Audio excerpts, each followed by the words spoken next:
m'avez jamais aimé. Une histoire pas comme les autres. Un jour, un serpent a mordu un poulet. Le poison s'est rapidement propagé dans son corps, le brûlant de l'intérieur. Le poulet, désorienté et souffrant, est retourné au poulailler pour se réfugier. Mais à sa grande surprise, les autres poules ont décidé de le chasser, craignant d'être infectés à leur tour par le poison. Blessé, le poulet est parti, boitant et pleurant. Mais ses larmes n'étaient pas causées par la douleur de la morsure, mais par l'abandon et le rejet de ceux qu'il considérait comme sa famille, ceux en qui il avait le plus confiance.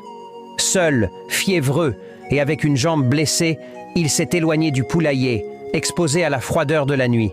Chaque pas qu'il faisait laissait couler une larme sur son visage. Les poules restées dans le poulailler l'observèrent s'éloigner, jusqu'à ce qu'il disparaisse à l'horizon. Certaines murmuraient « Laisse-le partir. Il mourra loin d'ici. » Quand le poulet a disparu de leur vue, tous étaient convaincus qu'il ne survivrait pas. Quelques-uns regardaient même le ciel, attendant de voir des corbeaux survoler sa dépouille. Le temps passa. Un jour, un colibri arriva au poulailler avec une nouvelle surprenante. « Votre sœur est vivante. Elle s'est réfugiée dans une grotte lointaine. Elle a survécu, mais elle a perdu une jambe à cause de la morsure.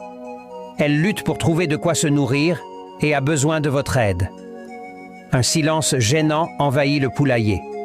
Puis, les excuses commencèrent. « Je ne peux pas y aller. Je dois pondre des œufs. Moi non plus. Je dois chercher du maïs. Et moi, je dois m'occuper de mes poussins. » L'un après l'autre, chacun trouva une raison pour ne pas partir. Le colibri, déçu, repartit seul vers la grotte, sans aucun soutien. Le temps continua de s'écouler. Un jour, le colibri revint avec des nouvelles encore plus sombres. « Votre sœur est morte. Elle est partie seule, sans personne pour l'aider, ni pour l'enterrer. » Cette fois, un poids écrasant tomba sur tous ceux du poulailler. Un sentiment de regret profond les envahit. Certains arrêtèrent de pondre.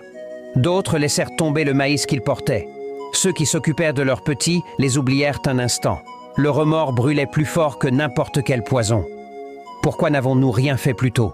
se demandait-il avec amertume.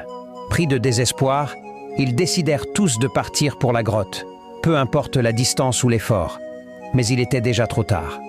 Quand ils arrivèrent à la grotte, ils ne trouvèrent pas le corps du poulet. À la place, ils découvrirent une lettre qui disait « Dans la vie, les gens hésitent souvent à faire un pas pour vous aider lorsque vous êtes en vie, mais ils parcourent des kilomètres pour vous enterrer une fois que vous êtes mort. Et la plupart des larmes versées aux funérailles ne coulent pas de douleur, mais de regret et de leur acte.